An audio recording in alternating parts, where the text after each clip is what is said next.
நிலவுக்கு என்னேல் என்னடி கோபம் நெருப்பாய் எரிகிறது இந்த மலருக்கு என்னேல் என்னடி கோபம் முள்ளாய் மாறியது அவள் செந்தமிழ் தேன் மொழியாள் நிலாவென சிரிக்கும் மலர் கொடியாள் நிலாவென சிரிக்கும் மலர் கொடியாள் பைந்தனின் இதழில் பழரசம் தருவாள் வருகிற தலை குனிவாள் காதலிதான் மனைவி என்று கூறடா கண்ணா அந்த காதலிதான் மனைவி என்று கூறடா கண்ணா அன்று கண்ணை மூடி கொண்டிருந்தான் ஏனடா கண்ணா மனதில் அன்றே எழுதி வைத்தேன் தெரியுமா கண்ணா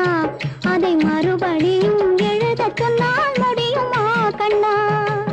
தினம் தினம் ஏன் கோபம் கொண்டாள் கூறடா கண்ணா அவள் தேவை